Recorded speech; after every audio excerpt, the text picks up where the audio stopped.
기온은 3.6도입니다. KBS 제1라디오 11시 뉴스를 마칩니다. 지금까지 아나운서 최시중이었습니다. KBS.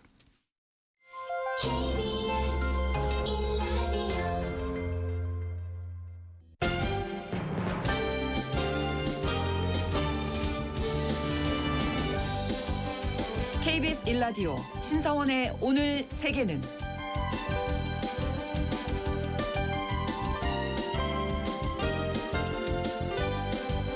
안녕하십니까. 아나운서 신성원입니다.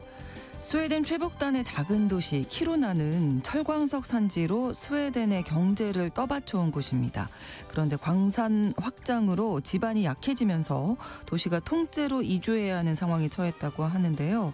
최근에는 이곳이 유럽 최대의 히토류 매장지로 확인되기도 했습니다. 이 히토류는 전기차, 풍력발전 등 녹색 전환의 핵심 자원인데요. 유럽은 히토류 공급을 중국에 주로 의존해 왔었는데 이 스웨덴의 키루나가 히토류 독립을 이룰 수 있는 최전선으로 떠올랐습니다. 하지만 이 과정에서 원주민들의 삶의 터전이 파괴되는 모순도 생겼는데요.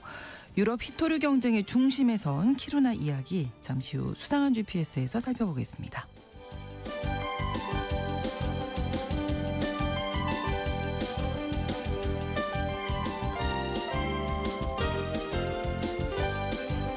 오늘 주목할 국제사회 뉴스 헤드라인 뉴스와 키워드로 정리해드리겠습니다.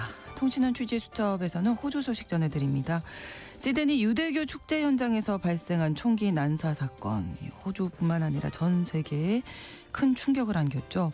그 와중에 목숨을 걸고 총격범을 제압한 시민 영웅들의 이야기가 전해지면서 또 큰 울림을 주고 있는데요. 이번 사건이 호주 사회에 던진 메시지 통신원 연결해서 알아보겠습니다.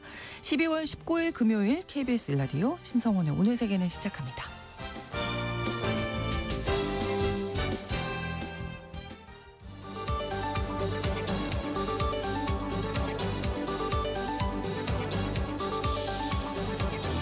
오늘 세계는 헤드라인 뉴스. 11월 미국 소비자 물가지수가 전문가 예상치를 밑도는 전년 동월 대비 2.7% 오른 것으로 나타났습니다. 트럼프 대통령은 자신이 물가를 낮추고 있다고 밝혔는데요. 하지만 전문가들은 40일 넘게 이어진 연방정부 업무 정지, 즉 셧다운 사태 여파로 자료 수집 과정에서 차질이 빚어져 이번 지표만으로 물가 상승이 둔화했다고 말하긴 이르다고 지적했습니다.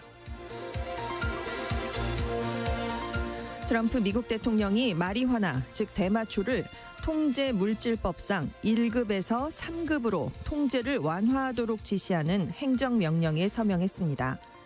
1급엔 헤로인과 LSD 등 중독 위험이 높은 마약이 포함돼 있고 3급엔 케타민과 단백 동화 스테로이드 등 남용 위험이 있더라도 의학적 효용이 인정되는 마약이 들어있는데요.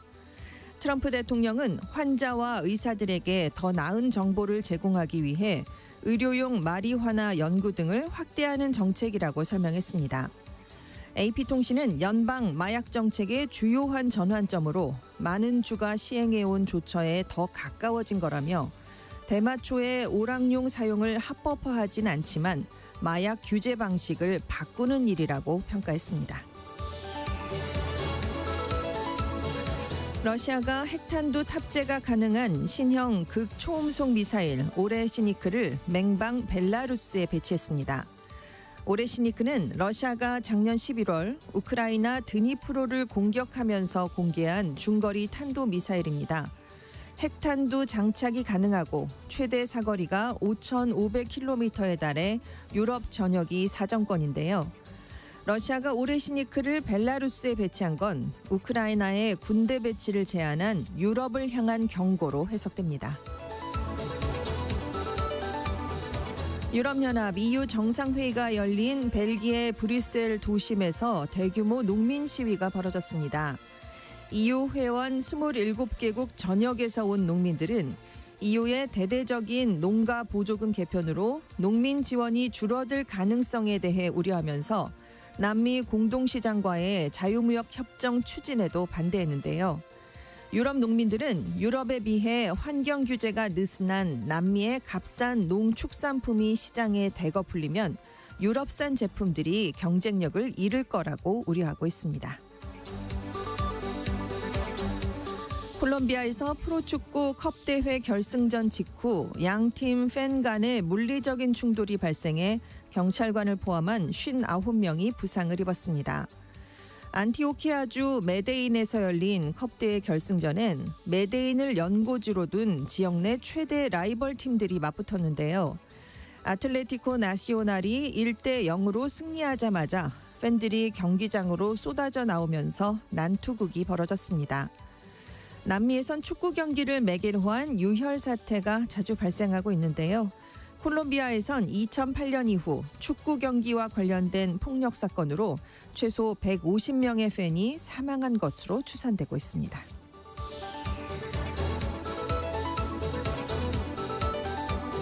오늘의 헤드라인 뉴스였습니다. 외신캐스터 전주현 씨가 전해주셨고요. 이번에는 키워드로 정리한 국제사회 소식 살펴봅니다. 첫 번째 키워드, 실적을 위한 단속. 그러니까 실제로 뭘 위반했을 때 그걸 단속하려는 게 아니라 실적을 채우려고 하는 단속이 될 수 있다라는 우려가 미국에서 나오고 있는데요. 네.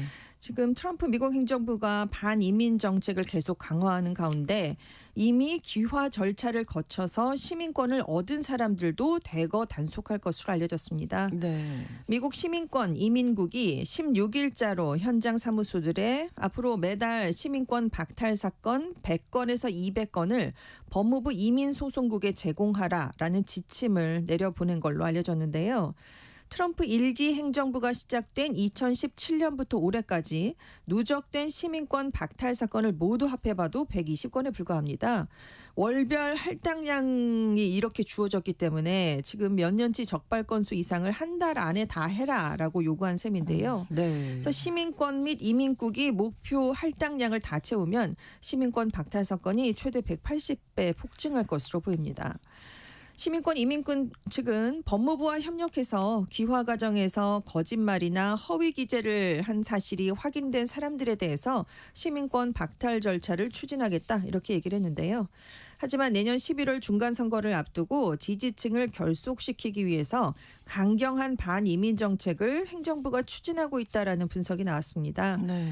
트럼프 대통령이 지난달에 워싱턴 DC에서 아프간 출신 미국 영주권자가 주 방위군 2명을 향해서 총격을 가하니까 범죄자들이 미국에 들어와서 시민권을 취득하고 있다. 이들의 시민권을 뺏겠다라고 공언을 했는데 네. 지금 후속 조치가 이루어진 겁니다. 그래서 지금 트럼프 행정부가 최근에도 아프간 등 19개국 출신의 귀화 절차를 중단하는 반이민 정책을 또 내놓은 적이 있는데요.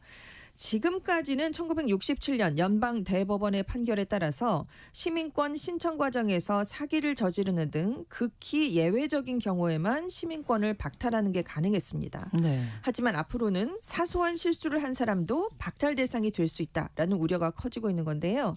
미국의 싱크탱크인 브레넌 정의센터의 오헤런 선임연구원은 할당량을 채워야 된다라는 압박이 이민 당국이 무리한 조사를 하도록 부추길 수 있다라는 우려를 내놨습니다. 네. 또 이것이 정적에 대한 보복 수단으로 활용될 수 있다라는 우려도 나왔는데요. 네. 왜냐하면 트럼프 대통령이 우간다 출신의 맘다니 뉴욕시장 당선인, 남아공 출신인 테슬라 최고 경영자 머스크 최고 경영자, 미국 태생인 아일랜드계 진보 성향의 코미디언 로지 오도너를 향해서도 시민권을 박탈할 수 있다 이렇게 압박을 가한 적이 있기 때문입니다. 네. 미국 인구조사국에 따르면 현재 미국에서 귀화를 통해서 시민권을 얻고 있는 사람들이 2,600만 명 정도입니다. 미국 전체 인구의 7.6% 정도인데요. 작년에 새로 미국 시민권을 획득한 사람들이 80만 명 이상이었는데 멕시코와 인도, 필리핀, 도미니카 공화국, 베트남 출신이 대부분이었습니다. 그래서 뉴욕타임스는 이번 계획이 대규모 불법 체류자 단속부터 입국 규제 확대 등을 추진해온 트럼프 대통령의 반이민 정책이 이제 새 단계에 접어들었음을 상징하는 것이다라고 분석했습니다. 더 강화되는 방향으로 흐르겠군요. 자, 다음 키워드, 케네디와 트럼프의 한집살림. 존 F 케네디와 도널드 트럼프의 한집살림인데요. 네. 그게 가능한가 싶으시죠? 그러니까요. 예. 가능해졌습니다. 미국 수도 워싱턴 DC에 있는 대표적인 문화예술 공연장이죠. 케네디 센터의 이름이 예. 트럼프 케네디 센터로 변경됐습니다. 아. 레비 백악관 대변인이 그 케네디 센터 이사회가 만장일치로 케네디 센터의 명칭을 바꾸기로 의결했다라면서 이제 SNS에 글을 올렸는데요. 네. 이름을 바꾼 이유에 대해서 트럼프 대통령이 지난 1년간 이 건물을 구하기 위해 이룬 믿기 어려운 업적 때문이다. 단지 재건축 관점에서뿐만이 아니라 재정적으로 그리고 명성 측면에서 그렇다. 이렇게 설명을 했는데 네. 트럼프 대통령이 이 뉴스에 대해서 놀랐다. 영광이다. 케네디 센터가 물리적, 재정적으로 모든 면에서 좋지 않았는데 우리가 그 건물을 살렸다. 이런 소감을 내놨습니다. 네. 자, 그동안 케네디 센터의 정식 명칭은 존 F 케네디 공연예술센터였습니다. 1963년에 케네디 전 대통령이 암살을 당한 직후에 연방의회가 추모의 뜻을 담아서 법안을 통과시켰어요. 그래서 다음에 존슨 대통령이 서명을 하면서 케네디 센터라는 이름이 붙었습니다. 근데 올해 트럼프 대통령이 2기 집권을 시작하면서 진보 진영과 아주 광범위한 곳에서 문화 전쟁을 벌였거든요. 그 일환의 하나로 케네디 센터의 기존 이사진을 물갈이했습니다. 그리고 자신이 직접 이사장을 맡고 있는데요. 네. 케네디 전 대통령 지금까지도 미국 진보층에서 존경을 받고 있는 정치인 중에 한 명입니다. 뭐 당도 다르고 트럼프 대통령하고는 좀 성격이 많이 다르다라고 분류가 예. 되고 있죠. 네네. 이렇게 성향이 완전히 다른 두 대통령의 이름을 함께 붙이는 장면은 미국에서 좀 이례적입니다. 이번 명칭 개정을 그런데 트럼프 대통령이 직접 뽑은 이사진이 의결을 했기 때문에 적지 않은 반발이 예상되고요. 이사회가 명칭을 바꿀 권리가 있는 것이냐 이런 주장도 지금 나오고 있습니다. 네네. 트럼프 대통령이 취임한 이후에 이제 케네디 센터의 주요 공연은 취소됐습니다. 대통령에게 반대하는 의미로 많이들 취소를 했는데요. 반면에 기부금 모금액은 크게 증가를 했고요. 왜냐하면 트럼프 대통령 지지자들이 돈을 냈으니까요. 각종 행사를 유치하면서 수익을 올리고 있는데 네. 주요 행사 중에 하나가 이달 초에 열렸던 2026 월드컵 조 추첨식이었잖아요. 그러네요. 이 자리에서 평화상을 받지 않았습니까? 또 7일에는 이 센터가 주관하는 명예상 수상식에서 직접 사회를 맡았습니다. 트럼프 대통령이. 네. 그래서 뉴욕타임스는 트럼프 정부가 워싱턴을 문화적으로 장악하고 있다는 걸 생생하게 보여주는 것이다라는 평가를 내렸습니다. 네. 이렇게 이름도 바꿀 수 있었군요. 네. 네. 다음 키워드 놓치지 않을 거예요. 네, 뭘 놓치지 않을 거냐면 총리직입니다. 태국의 총리직인데요. 네. 탁신 친나와 전 태국 총리가 실질적으로 지배를 하고 있는 푸어 타이당이 내년 총선을 앞두고요. 이번엔 탁신 전 총리의 조카를 총리 후보 1순위로 내세웠습니다. 네. 요찬한 왕사왓 마히돌대 생체의학공학 교수가 내년 2월 치러질 총선의 총리 후보로 나서게 된 건데요. 이 요찬한은 탁신 전 총리의 첫째 여동생인 야우아파 왕사왓의 아들입니다. 미국 텍사스대에서 전기공학 박사 학위를 받았습니다. 그래서 뇌파로 움직이는 휠체어 같이 의료기기와 관련된 특허를 여러 개 갖고 있는 학자 출신이고요. 네. 정치 이력이 거의 없습니다. 그러게요. 네, 2014년에 탁신 가문의 정치적 거점인 치앙마이에서 하원의원 선거에 출마한 적이 있습니다. 근데 당시 탁신의 둘째 여동생 잉락 친나와 정권에 반대하던 시위대가 투표소를 봉쇄하면서 선거가 무효 처리됐어요. 그 이후에는 정치 무대에 공식 나선 적이 없는데 네. 이번에 이제 총리 후보 1순위에 나서게 된 겁니다. 이런 사람을 푸어타이당이 전면에 내세운 건 지난 20년간 군부와 함께 태국 정계를 양분해온 탁신이라는 정치적 상징성이 여전히 유효하다라고 판단했기 때문입니다. 네. 탁신 가문은 총리가 여러 배출을 됐죠. 그렇죠. 탁신 네. 전 총리가 2001년부터 2006년까지 이번에 지명된 요차낫의 아버지이자 탁신 전 총리의 매제인 솜차이 왕사왓이 2008년에 총리를 지냈고요. 탁신 전 총리의 여동생인 잉락은 2011년부터 2014년까지 총리였습니다. 네. 가장 최근에도 탁신 전 총리의 막내딸이죠. 패통탄 친나왓이 총리직을 역임했는데 이번에 푸어타이당이 총선에서 최다 의석을 가져가게 되면 이 요차낫은 탁신가에서 나온 5번째 총리로 기록될 전망입니다. 매제 여동생 막내딸이 이어서 이제 조카까지 나서는 거라서 네. 탁신 왕조의 명맥을 잇겠다는 것이냐 이런 얘기가 나오고 있는데요. 일단 다만 탁신 가문의 정치적 파급력이 예전보다는 굉장히 많이 떨어졌습니다. 탁신 전 총리 재임 시절 부패 혐의로 지금 복역을 하고 있고요. 그렇죠. 패통탄 전 총리가 이제 헌법윤리 기준 위반으로 해임이 됐습니다. 네. 이 여파로 집권당이던 푸어타이당의 지지율이 28%에서 11%로 떨어진 상황이어서 과연 내년 총선에서 놓치지 않고 총리직을 가져올 수 있을지 지켜봐야 될 것 같습니다. 그렇습니다. 네. 자, 다음 키워드 여기도 짜가 저기도 짜가 짜가가 판친다. 네, 유명한 가사처럼 지금 유럽 각국에서 인공지능으로 만든 정교한 합성 영상이죠. 딥페이크 때문에 고민이 깊은 상황이 됐습니다. 네. 프랑스에서 최근에 파리에서 쿠데타가 발생했다라는 딥페이크 영상이 페이스북과 틱톡을 통해 대거 확산이 됐는데요. 네. 이 영상을 보면 에펠탑을 배경으로 한 여성 기자가 어느 대령이 권력을 장악해서 마크롱 대통령이 실각했을 가능성이 있다 이렇게 보도를 하는데 뒤에는 무장한 군인들이 서 있고 헬기가 날아다니고 있습니다. 오. 이 영상을 전 세계에서 1,300만 명이나 시청을 했거든요. 네. 마크롱 대통령 측이 당장 페이스북 운영사인 메타에 즉각 삭제해달라라고 요청을 했는데요. 메타가 이 영상은 누구의 신변에도 즉각적인 위협을 가하지 않기 때문에 서비스 약관을 위반한 게 아니라서 내릴 수 없다라고 거부를 했습니다. 네. 그러니까 마크롱 대통령이 메타가 민주주의 국가의 주권을 조롱하고 우리를 위험에 빠뜨리고 있다라고 공개 비판을 했는데요. 과연 이 영상을 누가 만들었을까? 네. 네, 살펴봤더니 아프리카 부르키나파소에 사는 10대 소년으로 파악이 됐습니다. 그래서 이 소년을 르몽드가 인터뷰해봤어요. 왜 네. 만들었냐고 물어봤더니 조회수를 좀 많이 나오게 하고 싶었을 뿐이지 정치적 메시지를 전달하는 게 아니었다. 진심으로 사과한다 이렇게 얘기를 했다고 합니다. 이 소년이요. 오픈 AI가 개발한 이미지와 비디오 생성용 AI인 소라2로 몇 분 만에 영상을 만들었다고 하는데요. 그렇군요. 마크롱 대통령이 이 영상을 언급하니까 오히려 그게 화제가 돼서 소년이 30만 명에 가까운 구독자를 확보했었다고 합니다. 네. 근데 결국 17일 오전에 직접 영상을 내리면서 논란이 좀 가라앉게 됐는데요. 그럼 프랑스만 이러느냐? 2월에도 독일 총선을 앞두고 메르트 총리를 비방하는 영상이 확산됐었습니다. 그 영상에서는 자신을 의사라고 소개한 남성이 메르츠가 과거에 심각한 정신질환으로 치료를 받았다라면서 각종 진료 기록을 제시했어요. 네. 나중에 알고 봤더니 독일 정치에 영향을 끼치려는 러시아 측의 공작으로 드러났습니다. 2023년 5월에 튀르키예 대선에서도 야당 후보가 테러 집단의 지지를 받는다라는 딥페이크 영상이 확산돼서요. 네. 에르도안 대통령이 승리하는 데 결정적인 영향을 미쳤다라고 평가가 내려졌고 2023년 9월 슬로바키아 총선에서도 친미 성향의 야당 후보가 표를 매수하겠다고 모의하는 가짜 음성 파일이 유포돼서 결국 칠러 정권이 집권하는 데 도움을 준 적이 있습니다.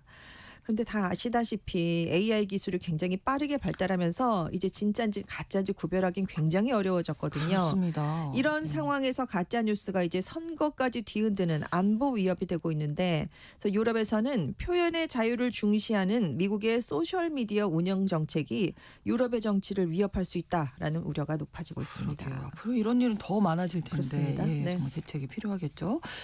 다음 키워드입니다. 돈 드는 로마의 휴일. 네, 그동안 돈을 안 내고 로마에서 휴일을 좀 보낼 수 있었는데요. 네. 이번에 이탈리아 로마시가 대표적인 관광 명소 중에 하나인 트레비 분수 관광객들에게 입장료를 받는 방안을 검토하고 있습니다. 네. 이 입장료가 2유로 한 3,500원 수준이고요. 로마에 살지 않는 관광객에게만 부과를 한다고 하는데요. 빠르면 다음 달 중순부터도 입장료를 부과할 수 있다. 이런 얘기가 언론을 통해 나오고 있습니다. 네. 이 법안을 추진하고 있는 의원들은 트레비 분수 계단에 가기 위해 돈을 내는 건 합리적이다. 만약에 트레비 분수가 미국이나 다른 유럽에 있었다면 입장료로 50유로, 약 8만 6천 원은 받았을 거다. 지금 입장료 2유로를 검토하고 있기 있긴 하지만 이건 최소 수준이기 때문에 시범 운영한 뒤에는 높일 수도 있다. 이런 얘기를 내놨는데요. 네네. 트레비 분수를 찾은 관광객이 올 상반기에만 530만 명에 달했습니다. 근처에 이제 판테온 신전이 있는데 거기는 한 400만 명 찾고 있거든요. 그것보다 좀 많은 숫자죠. 그래서 만약에 트레비 분수를 유료화하면 예상 수입이 2천만 유로, 약 346억 원에 달할 것으로 지금 전망되고 있습니다. 근데 이제 작년부터 지금 올해가 희년이었기 때문에 가톨릭에서 그렇죠. 말하는 관광객이 네. 크게 늘 거니까 좀 입장료를 받아야 되는 게 아니냐 이런 얘기가 나왔어요. 그래서 로마시 당국은 돈 벌려고 이러는 게 아니라 몰려드는 군중을 통제하기 위해서다라고 설명을 하고는 있는데요. 네. 하지만 지역 시민단체들은 관광객들이 비용 부담 없이 로마의 아름다움을 즐길 수 있어야 된다라고 반대하고 있기 때문에 유료화가 실제로 도입될 수 있을지는 좀 지켜봐야 된다라는 전망도 함께 나오고 있습니다. 네, 여기 동전 던지는 데잖아요. 그럼요. 뒤돌아서 이렇게 네. 오른쪽 어깨인가 왼쪽 어깨? 오른쪽 어깨, 왼쪽 어깨 다 돼요? 네, 왼쪽 네. 어깨 너머로 던지면 로마로 다시 어. 돌아올 수 있고, 네, 그래서 아. 반대쪽으로 던지면 사랑이 이루어진다. 뭐 이런 얘기가 원래 돈 있잖아요. 그래서 돈을 쓴단 말이죠. 네, 그렇습니다. 근데 또 쓰게 됐네요. 네. 더 많이 써야 되겠습니다. 그렇습니다. 네. 다음 키워드 이름보다 비싼 몸값. 네, 일본에서 오엔 동전의 원 재료 가치가 액면가를 넘어서는 현상이 나타나면서 과연 현금 화폐 체계가 계속될 수 있을 것인가라는 우려가 나오고 있습니다. 네. 지금 국제 원자재 시장에서 구리 가격이 급등을 하고 있어요. 아, 그렇죠. 네. 네. 일본 오엔 동전에 사용되는 구리와 아연의 시장 가격을 기준으로 계산을 해보면 원재료 가치가 5.4엔 수준이라고 합니다. 5엔 만드는데 5.4엔이 들어간다는 거죠. 10엔도 원재료 가치가 8.7엔 정도예요. 액면가의 90% 수준까지 근접했습니다. 그 런던 금속거래소에서 거래되는 구리 3개월물 선물 가격이요. 최근 1톤당 11,900달러를 넘어서면서 사상 최고치를 기록했는데 네. 작년 말보다 30% 이상 올랐습니다. 그래서 이론적으로는 이러면 그냥 동전을 녹여서 금속으로 판매하는 게 더 이득이 될 수 있지 않겠느냐라는 가설이 성립될 수 있는데 불법입니다. 법정 아. 화폐를 고의로 훼손하거나 녹이면 네. 화폐 손상 등취체법 위반으로 최대 1년 이하의 징역 또는 벌금형에 처해질 수 있어요. 단순하게 장신구를 제작하는 목적이어도 처벌을 피할 수가 아, 없습니다. 그렇군요. 그래서 이걸 단순한 해프닝으로 볼 게 아니라 현금 중심의 화폐 시스템이 구조적으로 압박을 받으면서 동전 없는 사회로의 전환 논의가 가속화하는 신호의 하나다. 이렇게 지금 분석이 나오고 있는데요. 네. 미국도 지금 1센트 동전 맞아요. 생산을 중단한 네. 상황이잖아요. 또 전자결제가 확산되면서 소액 현금 사용이 줄어든 것도 영향을 미치는데 다만 일본 재무성은 현금 사용이 불가피한 계층이 있기 때문에 그들을 고려해서 유통되는 화폐 생산을 전면 중단할 계획은 없다라고 얘기를 하고 있습니다. 네. 다만 이제 환경이 많이 변화한 걸 감안해서 1엔 동전은 2016년 이후 5엔 동전은 2021년 이후부터는 신규 발행을 중단한 상황이긴 합니다. 네, 이 뉴스 들을 때마다 세상이 정말 빠르게 변하고 있구나. 새삼 또 느끼게 되네요. 네. 헤드라인 뉴스와 키워드 외신캐스터 전주현 씨와 함께했습니다. 고맙습니다. 네, 감사합니다. 신성원의 오늘 세계는 1부 마무리하겠습니다. 11시 30분부터 일부 지역에서는 해당 지역 방송 보내드립니다. 보스턴의 아만다 함께 듣겠습니다.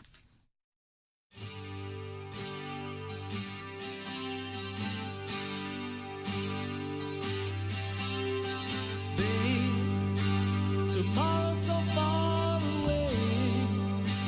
There's something I just have to say.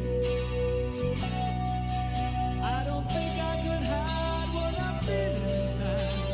Another day, knowing I love you.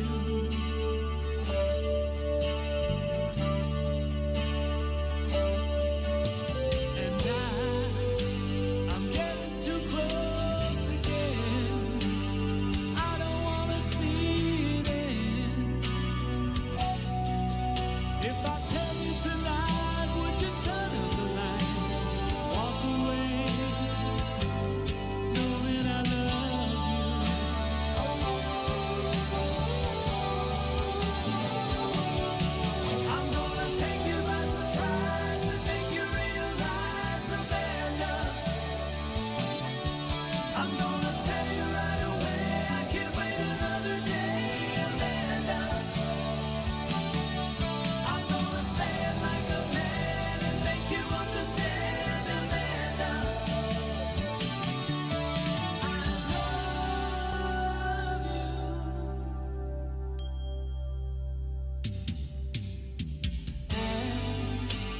I feel like today's the day.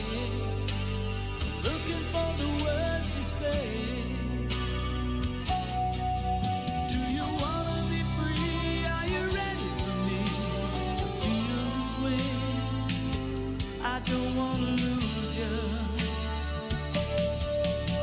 So it may be too soon, I know. The feeling takes so long to grow.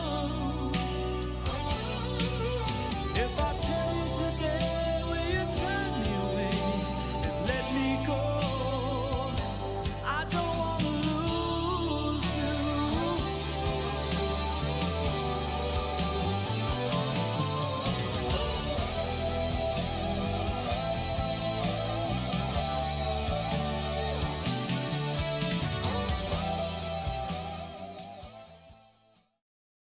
지금 시각은 11시 30분입니다. KBS Ladies and gentlemen. 국제사회의 다양한 뉴스를 한눈에 KBS 1라디오 신성원의 오늘 세계는 세계를 바로 보는 최소한의 투자입니다.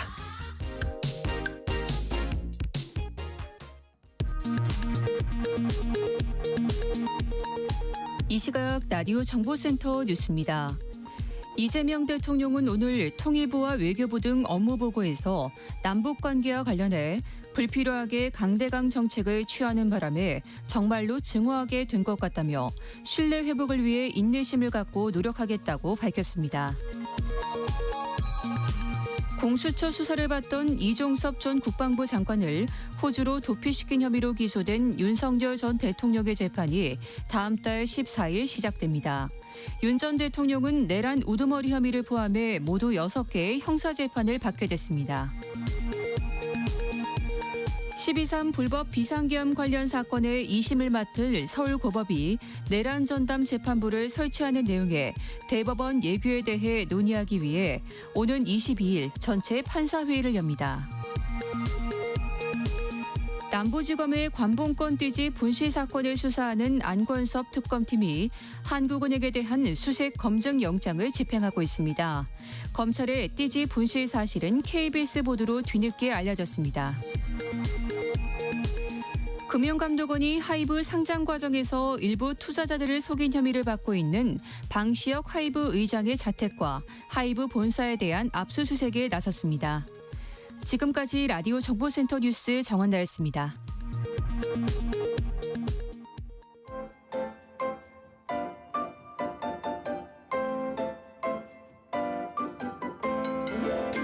통신원 취재 수첩.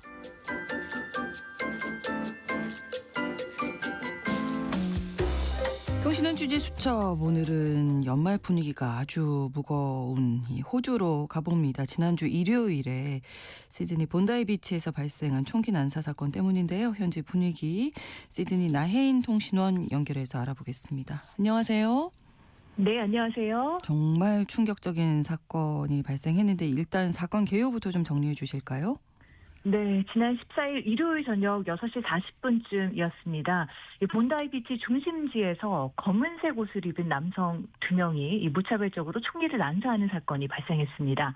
본다이 비치는 아마 한 번쯤 들어보셨을 건데요. 네. 호주의 가장 대표적인 인기 해변입니다. 특히 당시 이곳에서는 이 유대인들의 명절 빛의 축제라고 불리는 한우카 행사가 진행 중이었었는데요. 이 용의자들은 축제에 모여있던 약 1,000명의 인파를 향해 무차별적으로 총격을 가했고 10살 아이를 포함 총 15명의 무고한 시민이 목숨을 잃었고 41명이 부상을 입었습니다. 총격범 중 1명도 이 현장에서 사망했습니다.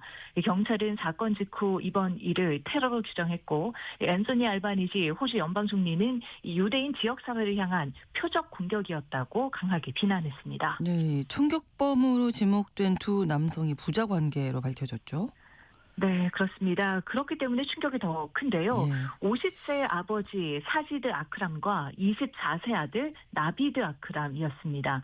이 현장에서 사망한 용의자는 아버지였고요. 이 아들은 부상을 입고 병원으로 이송됐습니다.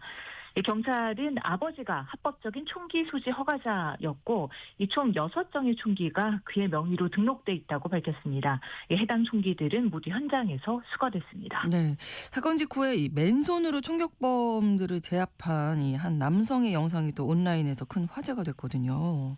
네, 그렇습니다. 시리아 출신의 43세 이민자이자 이 과일 가게를 운영하는 두 아이의 아버지 아흐메드 알 아흐메드 씨였는데요. 네. 이 제압 과정에서 총격범이 쏜 총에 맞아서 중상을 입기도 했습니다. 이 아흐메드 씨는 총격범에게 이 뒤에서 접근하기 전에 죽음을 각오한 듯 가족들에게 이 사람들의 생명을 구하러 간다라는 말을 전해달라고 부탁한 것으로 알려졌습니다. 이 병원으로 이송돼 수술을 받은 뒤 현재는 다행히 회복 중인데요. 이 앤소니 알바니지 호주 연방 총리를 비롯한 이 정치인들도 직접 병문안에 다녀갔습니다. 이 정치권과 시민들은 아흐메드 씨를 영웅이라고 치하하고 있고요. 그 감사를 전하기 위한 온라인 모금도 진행 중입니다. 네. 이 사건 발생 일주일이 채 되지 않은 현재 이 모금액은 이미 250만 호주 달러, 우리 돈으로 24억 원을 넘어섰습니다. 네. 하지만 너무나 끔찍한 사건이었고요. 이 일이 벌어진 이 배경은 어떻게 보고 있습니까? 네, 시드니가 속한 뉴사우스웨일즈주 경찰은 이번 사건이 테러와 연관돼 있다고 보고 있는데요. 네. 이 극단주의 테러 조직 IS, 이 이슬람 국가에서 영감을 받은 공격이라고 규정하고 있습니다. 이 경찰은 충격범의 차량에서 IS 깃발 2개를 발견했다고 밝혔고요. 또 이 부자가 지난 11월 초 필리핀을 방문해 약 한 달간 치료했는데 이들이 머문 필리핀 남부 다바오 지역은 이 IS와 기타 무장단체 활동 거점으로 알려져 있습니다. 이에 따라서 호주 언론들은 이들 부자가 이 사건 이전 군사훈련을 필리핀에서 받았을 가능성에도 주목하고 있습니다. 네, 이번 사건 여파가 정치 사회 전반으로 지금 번지고 있다고요? 네, 사건 발생 이틀 뒤 앤소니 알바니지 연방 총리는 이 국가 단일 총기 등록 제도 도입과 이 총기 기록의 디지털화를 신속히 추진하기로 내각에서 합의했다고 밝혔습니다. 여기에는 3D 프린팅 총기 단속 강화, 이 개인이 소유할 수 있는 총기 수 제한, 또 총기 수입과 탄약 보관 장비에 대한 규제 강화 등이 포함되어 있습니다. 또 총기 허가 전 심층적인 신원 조회는 물론 이 허가 이후에도 정기적인 재검토를 실시하고 네. 이 총기 소유 요건에 호주 시민권 기준을 추가하는 방안도 논의 중입니다. 이와 함께 호주 정부는 이 반유대주의와 인종차별에 대해 더욱 강경하게 대응하겠다는 입장을 밝히기도 했습니다. 이 총격범 가운데 아들은 이 호주 출생이지만 아버지는 인도 출신인데요. 1998년 학생 비자로 호주에 입국해 영주권을 취득한 이력이 있어서 네. 이 반유대주의나 좀 인종차별적인 견해를 가진 인물에 대한 호주 이민 강화 정책도 논의되고 있습니다. 네. 이번 사건을 바라보는 이 호주 한인 사회 우려도 적지 않을 것 같은데요. 어떻습니까? 네, 그렇습니다. 이 다양한 민족이 함께 살아가는 다문화 국가 호주에서 이번 사건은 이 커뮤니티 간 갈등에 대한 우려를 다시 한번 드러냈습니다. 네. 다만 이번 사건이 이 반유대주의 범죄에서 이슬람 혐오 범죄로 확산되지 않도록 하는 데에는 이 아흐메드 알 아흐메드 씨의 이 용기 있는 행동이 큰 역할을 했다는 평가도 나오고 있습니다. 네. 반유대주의 범죄를 저지른 이 총격범을 제압한 인물 2006년 시리아에서 호주로 이주한 무슬림 출신 이민자였기 때문이죠. 또한 60대 유대인 남성 루벤 모리슨 씨는 이 총격범을 저지하다가 숨지기도 했는데요. 이 모리슨 씨는 50년 전 유대인 박해를 피해 소련에서 이민 온 인물로 알려졌습니다. 이 호주 초정통파 유대인 공동체의 구성원으로 자신의 목숨을 던져 사람들을 구하고 세상을 떠났습니다. 네. 결국 깊은 민족 간 갈등을 극복하기 위해서는 이 제도적인 대응뿐만 아니라 우리 사회 구성원 개개인의 행동과 또 자정 노력이 함께 필요하다는 것도 이번 사건이 보여주고 있습니다. 부디 이번 일을 계기로 호주가 네. 더 포용력 있는 성숙한 사회로 나아가길 바라봅니다. 네, 오늘 소식 고맙습니다. 네, 고맙습니다. 네, 호주 시드니에서 나혜인 통신원이었습니다.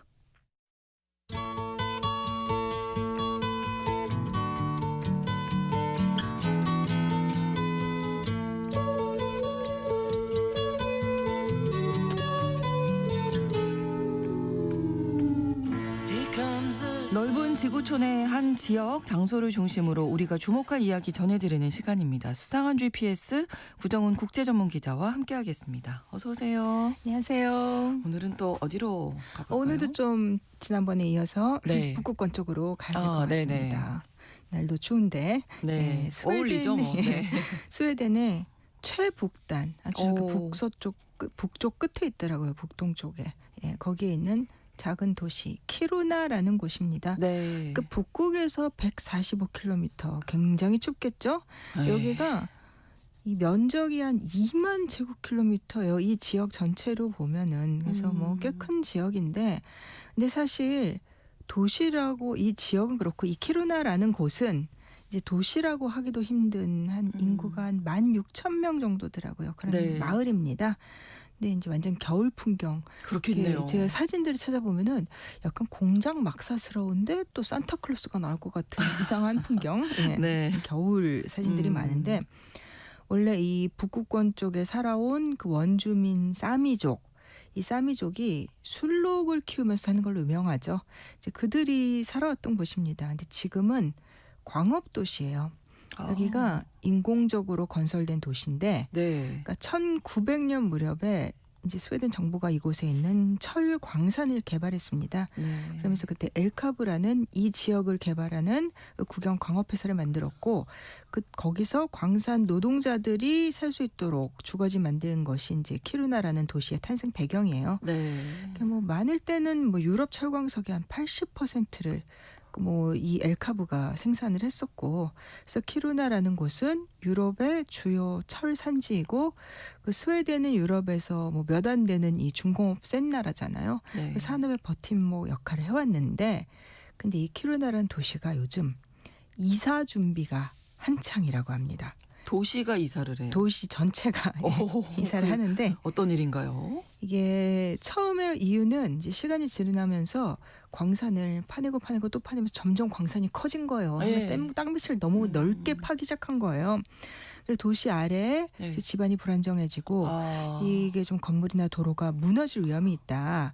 그래서 옮겨야겠다. 이 키루나를 통째로 이사시키자. 이렇게 결정한 게 2014년이에요.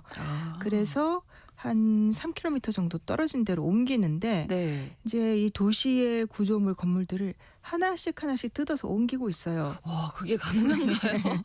근데 예. 이사가 완전히 끝나는 거는 뭐 2035년쯤, 그 사이에 이제 계속해서 주민들은 점차적으로 옮겨가겠죠. 네네. 근데 주민들이 불만이 많대요. 이제 이게 인위적으로 형성한 도시라고는 하지만, 그때 한 120년 전에 만들 때는 당시에 스웨덴이 유명한 도시 계획가가 여기를 북극권의 그 기후에 맞춰서 설계를 했대요. 그래서 예를 들면은 남향으로 배치를 하면서, 도시를 배치하면서 네. 이 경사면에다가 이제 집들을 지어서 좀 볕도 잘 들게 하고, 그리고 또 도로를 다 곡선으로 했다는 거예요.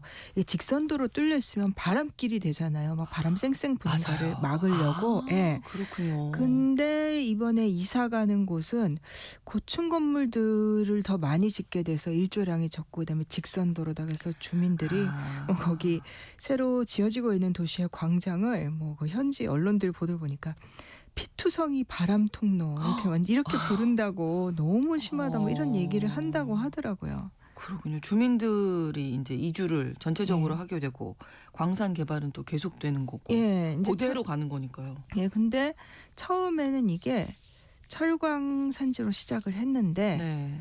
요즘의 이슈인 그 히토류, 네. 진짜 안 나오는 데가 없죠. 이 히토류랑 연결이 되어 있습니다. 이제 히토류가 이 지역에 대량으로 매장돼 있다는 사실이 확인된 거예요. 네. 그래서 이 엘카브라는 회사가, 그러니까 키루나 일대에 대규모 히토류 자원 매장량이 확인됐다라고 공식 발표를 한 게 2023년 1월입니다. 네네. 근데 사실 이 히토류라는 거는 레어 어스, 굉장히 희귀한 것 같지만 사실은 희귀한 원소는 아니고 지구상에 굉장히 많고 여러 곳에 흙에 다 많이 섞여 있는데, 문제는 그거를 어느 정도 농도냐, 그렇죠. 그리고 그거를 뽑아내는 게 상업성이 있느냐, 이 문제인데, 네. 이제 그 페르게이에르라고 이 키루나 일대에 있는 매장지에 네. 지금 탐사한 대로라면 뭐 100만 톤 이상이 묻혀 있는 유럽 최대의 히토류 매장지다.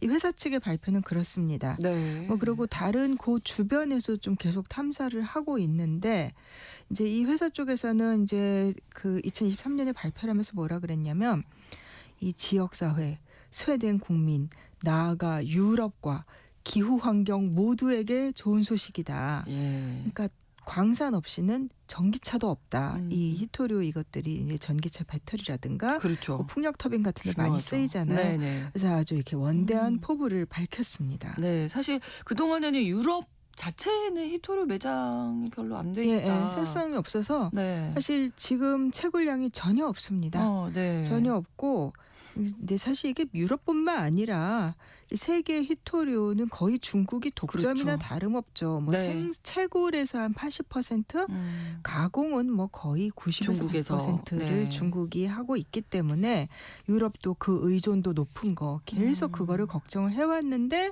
이제 키루나에서 이런 게 발견이 된 거죠. 네. 근데 이게 탐사도 계속 해야 되고 또 인허가 절차도 밟아야 되고 그래서 실제로 유럽 시장에 원자재가 공급되려면은 이것도 한 10년에서 15년은 걸릴 거다라고 유럽에서는 예측을 하고 네, 있습니다. 시간이 물론 걸리겠지만 그래도 이렇게 엄청난 매장지가 있다고 하니까 뭐 유럽 전체에서 엄청나게 반가워하지 굉장히 않을까요? 반가워합니다. 그래서 일제에도 한번 소개해드렸지만 유럽이 지금 뭐 기술 독립 막 네. 이런 얘기하고 있는데 이제 특히 또 이제 2035년부터 내연기관 차량 판매를 대폭 줄이기로 했잖아요. 근데 이게 전기차 한 대에는 그러니까 기존 내연기관 차량보다 히토류가 한 6배 정도 많이 들어간대요. 네. 근데 이제 유럽연합은 2023년부터 이제 핵심 원자재법이라는 걸 만들어서 뭐 역내 이제 자원 개발도 적극적으로 하고 뭐 한 국가에 대한 의존도 중국이겠죠. 특정 국가 의존도를 줄이겠다라고 하고 그리고 또 이 인허가 절차. 이 스웨덴에서 이 키루나의 인허가 절차 길어지는 게 유럽 전체 인허가 절차를 따라야 되거든요. 네. 그래서 이거를 줄여보겠다라고 하는 건데 그래서 올 3월에 유럽연합 집행위원회에서도 이 키루나 쪽에 이 페르게이에르 광산 후보지 여기를 전략 프로젝트로 지정을 했어요. 네. 그래서 인허가 절차를 27개월 이내로 줄여주겠다. 그러니까 빨리. 패스트트랙 같은 거 하겠다라는 네. 건데 뭐 그게 일단 해결이 돼야 되고 이제 또 그러네요. 하나의 문제가 죄송합니다. 환경 문제예요. 네. 이게 보통 중국에서 히토류 많이 캐낼 수 있는 게 뭐 환경 규제 덜한다 뭐 이런 얘기 그렇죠. 나오잖아요. 네. 근데 이 키루나의 매장지가 그러니까 히토류 함량이 사실은 기존의 철광 개발하던 데서도 히토류가 있긴 있었는데 생산성이 없는 거였거든요. 근데 이번에 이렇게 확인된 거에서는 이 기존의 철광 산지에 비해서 뭐 히토류 함량이 뭐 10배 높고 그다음에 그 비료 같은 거 많이 쓰는 매장량이 높다고 해요. 네. 그래서 이 회사 쪽에서는 인하고 히토류하고 거기서 또 불소도 있는데 이런 거를 같이 추출해서 같이 가공하고 이렇게 순환형 단지를 만들겠다는 거예요. 순차적으로 개발하고 채굴하는. 네. 근데 이게 히토류를 깨낼 때 이제 부산물 흙이라든가 다른 이제 그런 것들을 이제 주로 묻어버려요. 그러다 보면은 결국은 이제 환경 파괴가 심해지는데 그렇죠. 부산물들까지 활용을 해서 이제 지속 가능한 광업 사이클을 만들겠다는 게 이 회사의 계획입니다. 그래서 또 그 이웃한 이 노르웨이 기업하고도 합작을 해서 네. 이들의 말을 빌면 혁신적이고 지속 가능한 히토류 분리 기술을 상용화하겠다. 네. 이렇게 지금 계획은 세우고 있습니다. 야심찬 목표네요. 예. 네. 근데 이 키루나가 그렇게 보면은 이제 앞으로 유럽에서 네. 주장하는 기술 독립의 이제 중국으로부터. 네. 핵심이 될 것 같은데 뭐 예를 들면 뭐 여기 키루나하고 유럽이 그 가장 중요하게 생각하는 게 그린란드 뭐 이런 네. 데고 그다음에 또 이제 핀란드나 노르웨이도 지금 북극권 영토에서 뭐 흑연, 인광석, 히토류 매장지 이런 거를 계속 탐색을 하고 있어요. 근데 이게 어디에 지질에 뭐가 포함돼 있다. 요거를 찾는 거는 진짜 첫 발자국에 불과하고 네. 그러니까 이거를 고순도에 어떤 그렇죠. 바로 원자재로 쓸 수 있게 하는 거. 네. 이 공정, 이 기술 자체가 중국과 세계가 지금 싸움을 벌이고 있는 또 하나의 전장인 거예요. 네. 이 유럽은 지금 히토류를 고순도 제품으로 정제하는 설비 기술 이거 전체가 다 모자라는 상황입니다. 그래서 유럽에서 채굴된 광물조차도 종종 중국으로 보내서 정제하고 있는 이제 지금 기술이 유- 없으니까. 근데 유럽이 언제 이렇게 됐나 싶은데 지금 그러니까요. 그런 처지라고 해요. 정제 기술이 중요하다. 예, 그 예. 기술을 갖는 것이. 근데 얼마 전에 트럼프 정부가 공급망을 미국 중심으로 재편하겠다라면서 팍스 실리카 이런 선언도 예. 했잖아요. 자, 이름도 참 팍스 로마나, 네. 팍스 아메리카나, 팍스 실리카. 이게 반도체에 기반한 평화 제국을 얘기한 건데 네. 예, 제가 미국 국무부 웹사이트 들어가 보니까 팍스 실리카는 미국의 인공지능 공급망 안보와 관련된 핵심 사업이다. 그래서 동맹국과 신뢰할 수 있는 파트너들과의 새로운 경제 안보 합의를 목표로 한다. 그래서 일종의 공급망 연합에 이렇게 이름을 붙인 겁니다. 네. 그래서 12일 지난주 금요일에 워싱턴에서 이제 팍스 실리카 서밋 회의도 열었죠. 이름은 서밋이지만 뭐 정상급 회의는 아니었고요. 그래도 뭐 미국 주재하에 뭐 한국, 일본, 싱가포르, 네덜란드, 영국, 호주 그리고 아랍에미리트와 이스라엘이 참여를 했습니다. 네. 그러니까 우리나라에서도 김진아 외교부 이차관이 참석을 했는데 이게 조 바이든 행정부 시절에 뭐 반도체 동맹, 칩4 동맹 이런 얘기 많이 했잖아요. 네. 이제 그거의 트럼프 버전인 것 같아요.